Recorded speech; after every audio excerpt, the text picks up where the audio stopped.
Is it through learning well the sixth consciousness and practice it to reduce bad karma, thus clearing hindrances to get to the Pure Land for higher level, the nine realm? Say, if you understand your mind, and how it works, you have only, if you really thoroughly understand it, you have only grasped the first part of the practice. That is the part in conceptual understanding. You understand the concept, so you've gone through the conceptual understanding part, where you learn, it's just like you know your problems, you know our problems. You learn the conceptual understanding, so that if you are given a case to solve a problem, you analyze the problem, you identify the problem. More and more, I learned about the importance of an approach to life, or approach to anything. I still remember when I was at my MBA program at U of T. I graduated from U of T. And in the program there, they adopted the Harvard business case of study. And in every session, we're given a case to do. And in that case, we have to, within 2 hours of examination, we have to plow through 30 pages of the company's background.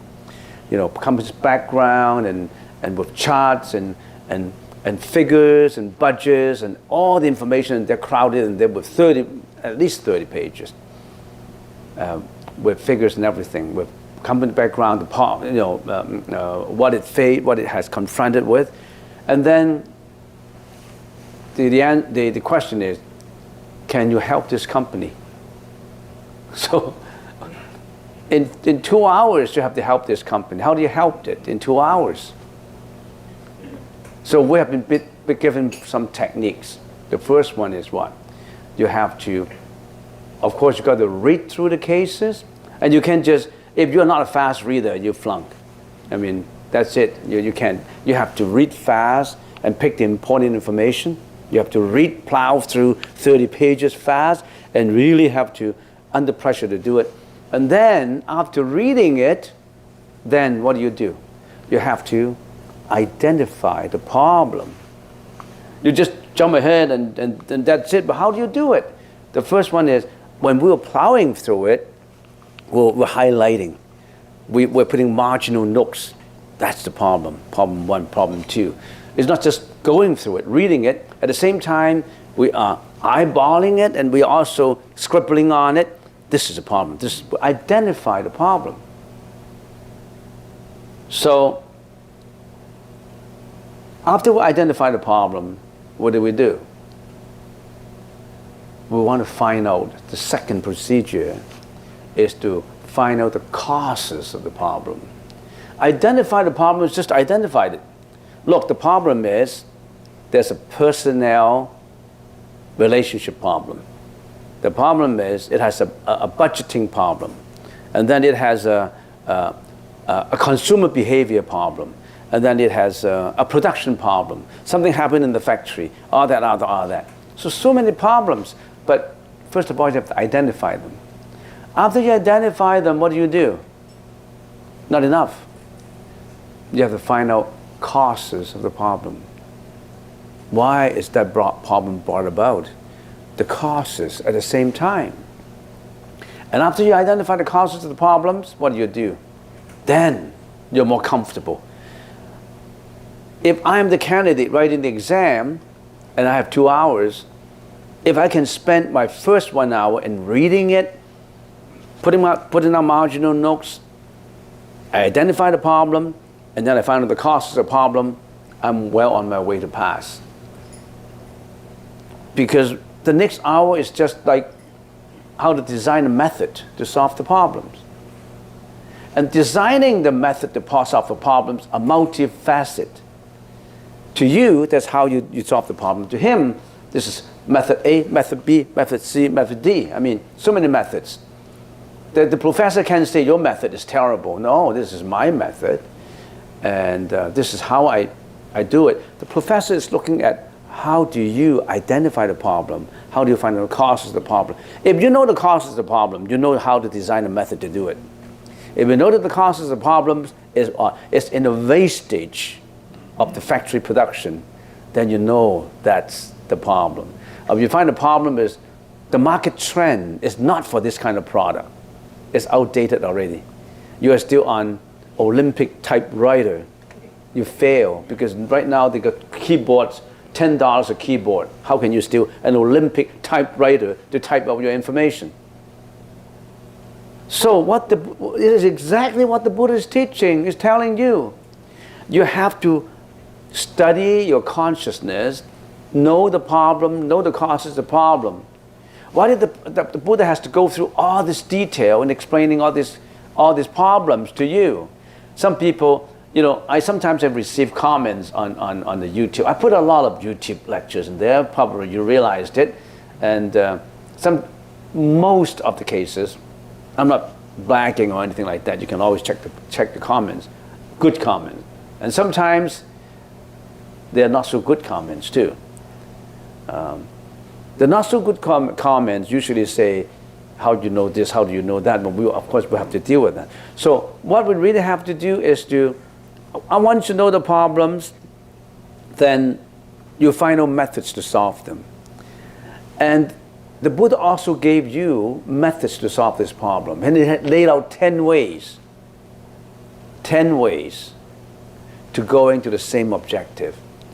So you can go the Pure Land approach, you can go the esotericism approach, Zen approach, Tiantai approach, you can do meditation or chanting, so many approaches to resolve the problems. And in the conceptual understanding, when we're studying, we also been given information on how to resolve problems, how to analyze it.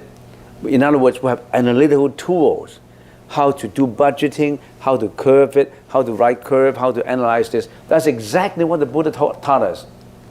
Do your meditation practice. If you do your meditation practice every day, you're practicing how to do, you are introducing methods to solve those problems. You think you can come every Saturday and you know all the method to solve the problem? You have to train your tools. If you want to get away from retribution, from suffering, from unhappiness, you have to train your tools to get away from them. So at the same time, you see how the Buddha's teaching contain methods to solve the problem, identify the problems, give you conceptual understanding of the problem, and then you apply those problems. So it's good sometimes. I suggest to all monks, if they are preaching, that they should go through the management approach, because that really solves those. For all those who can analyze problems, it's good to study the Buddhism because they know how to do it. The sixth consciousness, understanding Vajnana Matrata, the consciousness teaching, then is to give you the tools and give you the conceptual understanding how to identify them, and also teach you how to analyze it, get the causes of the problem, and then attempt to resolve it. And you think by doing that, the company will improve? No. They have to carry out what is being suggested. Sometimes in a company, we have meeting almost like every day. But after the meeting, nobody did anything about it. After the meeting, oh, okay, fine. See, we're on your way. We are on, look, Jack, oh, look, Mary, we're on our way to success because we have meeting every day. But they only have meetings. They never walk out the meeting. When they walk out, it's just bringing the pieces of paper of those minutes. And they never practiced it. It does not matter how many questions you ask. If you don't practice it, it's just like walking out the meetings with instant minutes. And once you walk out, you throw those minutes away of the meeting, minutes away. And you never walk the board. You never walk out. You never take your first stride to achieve that end. You never walk. You're waiting. So it does not matter, but maybe you're improving. See, I only have one question. That means you really have applying them, because you don't have no conceptual, you don't get any conceptual understanding. What you're doing is you're actually applying.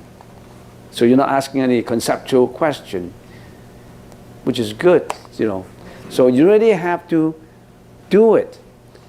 You really have to not just every Saturday come here and you expect to be a Buddha in this one life. Very difficult. You really have to practice it. Oh, any question? Yes? Yeah, you raise your hands first, or so yeah.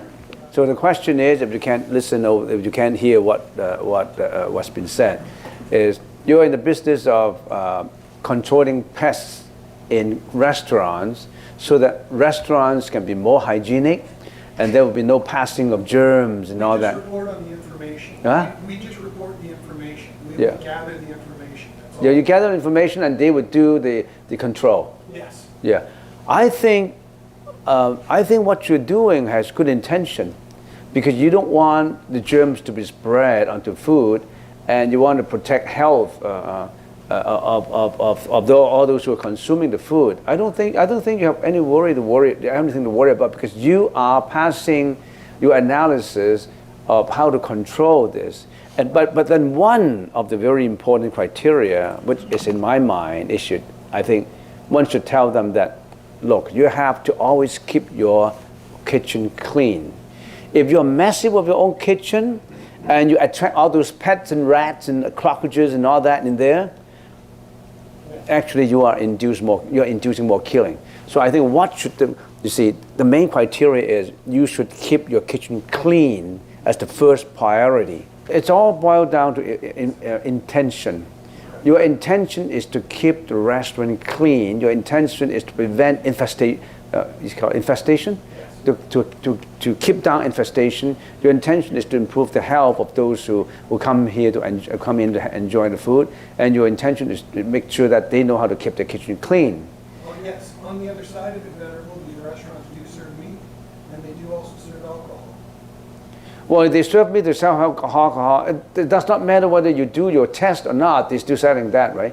So that is not a variable that you should consider when you increase your productivity. When you increase your work, it does not mean that when you increase the work, they increase their alcoholic beverages. Actually, the most important is, do they taste good to them? Say, if it's the cleanest restaurant in the whole world, if they are producing food that is not edible, that is not tasty, you think people just go in there for the cleanliness? So yours is just a secondary consideration. And sometimes in most restaurants, they don't really care as long as it tastes good, right? So, of course, health is important. Actually, you're adding a feature onto it. But on the other hand, if you promote killing, that wouldn't be good. But you're not. I don't think there's any conflict. You can control what they do, but I think that I suggest to you that in whatever reporting you do, always emphasize on the preventative measure, not on the control, on the coercive control, in order to wipe them out, to poison them, on preventative. You prevent such thing to happen. That means, directly or indirectly, you're preventing more killing. So that if they're invested with rats, so they wipe out all the rats, right? But if you say you have to prevent it, preventative, you have to keep it clean so that rats won't get into here, so you actually prevent more killing, right? That's what I look at it. At the end of the day, I won't have control over that, but Well, you can't control. There's so many things one cannot control. Not even their own life you can control. I mean, how can you control that? You can't guarantee, right?